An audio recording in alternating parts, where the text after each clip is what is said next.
Hello, you guys. Welcome to another episode of physics. And today's episode, we're gonna do actually the continuation of our last episode. We're still working on the energy principle, and it's gonna be the same problem we did last time, but this time I'm gonna do the final steps and the answer.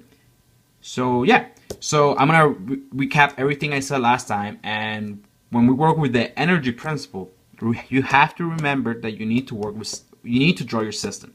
You need to see what's going on inside the problem, like inside the problem. Like you need to draw your system. So let's go hit the problem. It's the same problem from last time.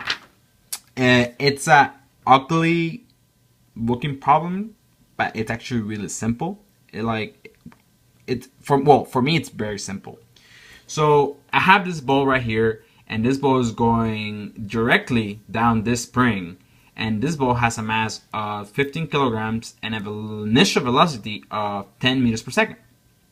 My spring right here has a initial length of 1 meter and a spring constant of 100 newtons per meter. Here's a middle picture of what's going on. You see that the ball went directly to the spring, and this spring is still as initial length. And when the ball hits the spring will contract, and my final length of my spring is 0.5 meters. Now, the problem is asking what's the final velocity of my ball. So let's go solve this problem. And the first thing you need to do is draw your system. So here I tried to draw the system the best I could. And right here I have my ball. I know my ball is going to be in my system, and I call this B. And I know my spring is going to be in my system, so I call this S. And I know the earth is going to be in my system, and it's pushing down this ball, so it's going to be G. So my system is B times S times G. Now, I know that the energy principle is the change in energy equals work. And I know from that the energy final equals energy initial plus work.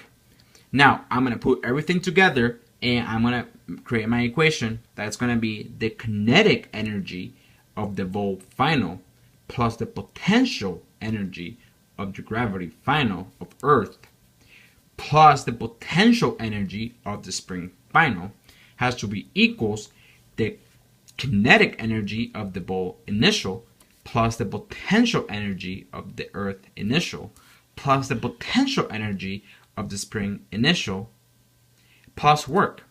Now, here's where I stopped last time.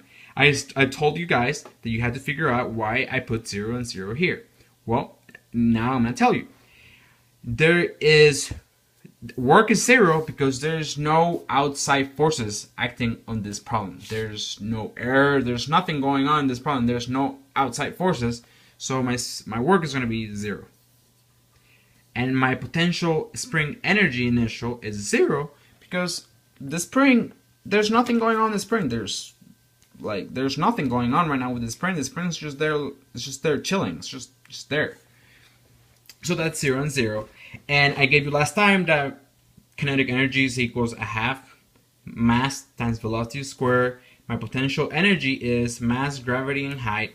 And my potential energy for a spring, for this and this right here, is a half my spring constant times the length change times the mass. And this mass is the ball, the mass of the ball.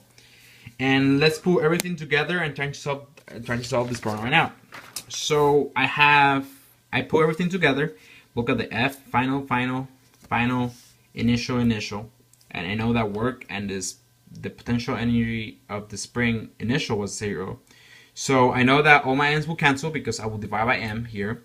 So I have left a half velocity final squared, and this is what I want. So I need to solve for this, and I moved this to this side. So I know that G equals height initial minus final height. BF equals V squared equals this, and this is all algebra, very simple. I think you guys can do this. I don't need to do the algebra for you guys.